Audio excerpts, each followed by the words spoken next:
We're here on Madison's east side for the Midwest Comics Festival, where we can count the number of girls on one hand. And we're going to go upstairs and talk to some of the guys about why they collect comics.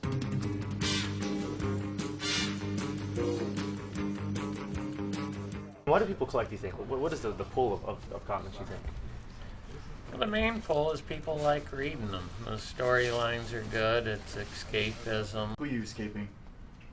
Well, just life. So, who would win in a fight? Would it be Spider-Man or the Incredible Hulk? I think Spider-Man would win because I think he's smarter than the Hulk. And the correct answer is no one cares.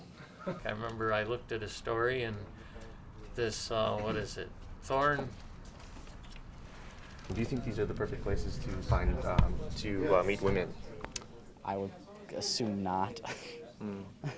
You think if there was one that she would be sort of surrounded? You know, I frankly have no idea. Oh, this witch doctor got beat up by the guys in his village, and they pounded him into the dust, and he's laying out there in the jungle. Another hot seller. They're getting back together. They are getting back together, and they're in love, apparently. Well, I think, no, it's the girls who... Oh, it's the girls.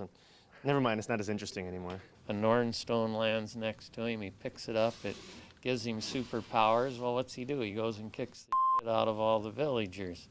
And then Thor hears about it. Superman and Spider-Man, you know, the biggest from both the companies, and then they did a second one of those, and then they did one with Batman and the Hulk, second most popular character from each company, and then the fourth one, the most epic crossover, of course, would be Punisher meets Archie. I definitely have done a couple like D&D sessions. Do you ever play your games for a long time and you walk out, you're like, oh, the sun. Like you'll play your games and after a while you'll be like, huh, I spent way more time doing this than I really should have. And then you'll realize, I lost about half a day. And that's when you go out and play some sports. If you could be any superhero, who would you be?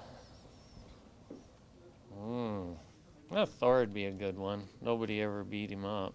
I'd probably be Batman, just because it's simpler. Yeah, Gets a lot of he girls. needs a costume and a mask, and yeah, you get the girls, sure. Professor X from the X-Men is using the mutant detector and says, we found a new mutant, and the Jughead pops up on the screen. So there's your buddy Jughead. That's why he eats so many hamburgers. Now that's ridiculous. That's ridiculous. Oh, but if you have comics, they're going to be worth more than the cash pretty soon, because as the money inflates, the comics are going to go up too. You can pay for your flight with 8 Thors. Yeah. We want to thank everybody that participated for being such a good sport. Of course, this was all fun and games. This is a very wonderful event, especially if you are a comic book enthusiast. For more adventures, log on to WKOW.com and click on blogs and check out my blog, Man About Madison. Until then, we'll see you later.